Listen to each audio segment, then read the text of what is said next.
Friends, welcome to Lola kitchen. எல்லோரும் நல்லா இருக்கீங்களா? நாங்களும் நல்லா இருக்கேங்க.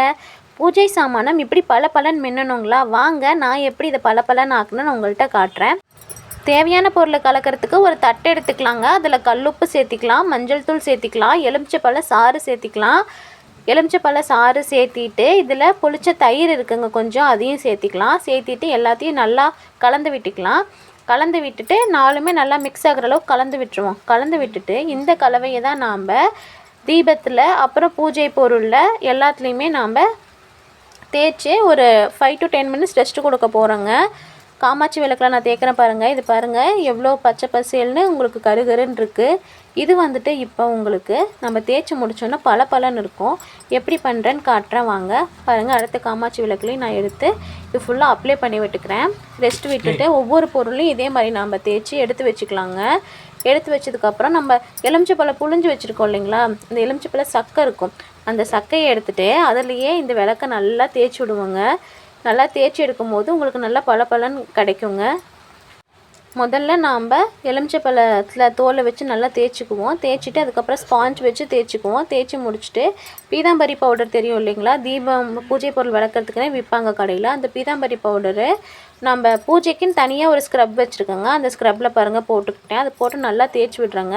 தேய்ச்சி விடும்போது அந்த கருப்பு அந்த பச்சை கலரில் இருக்கிறது எல்லாமே போயிடுங்க. போயிட்டு ரொம்பவே நீட்டாக உங்களுக்கு கிடைக்கும். அந்த தீபம் வந்துட்டு பளபளன்னு இருக்கும், பார்க்குறக்கே மங்களகரமாக இருக்குங்க. அதுதான் உங்கள்கிட்ட நான் காமிச்சிட்ருக்கேன். இது மாதிரி நல்லா தேய்ச்சி எடுத்துக்கோங்க. எடுக்கும்போது பாருங்கள் உங்களுக்கு எவ்வளோ பளபளன்னு ஆயிடுச்சு தீபம்னு. இது மாதிரி உங்களுக்கு கிடச்சிருங்க. பாருங்கள் நல்லா தங்கம் போல் மின்னுது. இது மாதிரி ஒவ்வொரு தீபத்தையும் நாம் ரெடி பண்ணி எடுத்துக்கிட்டோங்க. இதே மாதிரி பூஜை சாமான எல்லாத்தையும் நீங்கள் ஈஸியாக விளக்கிக்கலாம். இது எல்லாமே நம்ம வீட்டில் இருக்க பொருள் தாங்க. நீங்கள் கண்டிப்பாக இது மாதிரி ட்ரை பண்ணி பாருங்கள். ட்ரை பண்ணி பார்த்துட்டு உங்களுக்கு ஒர்க் அவுட் ஆச்சா, உங்கள் தீபமும் தங்கம் போல் பளபளன்னு மின்னுச்சா அப்படின்னு சொல்லிவிட்டு எனக்கு கமெண்ட்ஸில் சொல்லுங்கள். சரிங்களா? பாருங்கள், எல்லா தீபத்தையும் நான் இப்போ தேய்ச்சி எடுத்துட்டேன். ரொம்ப டைம் எடுக்காது உங்களுக்கு. நிறையா பாத்திரம் இருந்ததுன்னா உங்களுக்கு ஒரு 20 மினிட்ஸ் ஆகும். கம்மி பாத்திரம்னா ஒரு 10 மினிட்ஸ்லேயே நீங்கள் தேய்ச்சி எடுத்துக்கலாங்க. பாருங்கள், இதுவும் நல்லா பளபளன்னு ஆயிடுச்சு. இதே மாதிரி உங்கள் வீட்டில் நீங்களும் பூஜை சாமான் விளக்கி பாருங்கள். உங்களுக்கும் இதே மாதிரி ரிசல்ட் கிடைக்குங்க. ரிசல்ட் கிடைச்சதுக்கப்புறம் எனக்கு கமெண்ட்ஸில் சொல்லுங்கள் ஓகேவான்னு சொல்லிவிட்டு. நீங்களாம் எந்த மெத்தட் யூஸ் பண்ணுறீங்க பூஜை சாமான் விளக்கிறதுக்கு அப்படின்னு சொல்லிட்டு எனக்கு கமெண்ட்ஸில் சொல்லுங்கள். பூஜை பொருளை எப்போவுமே வாரம் ஒரு முறை ரெடி பண்ணி வச்சுக்கிறது ரொம்பவே நல்லதுங்க. நான் வந்துட்டு வேலைக்கு போகிறதுனால நான் மாதம் ஒரு முறை தான் என்னால் செய்ய முடியுது. எனக்கு நேரம் கிடைக்கிது.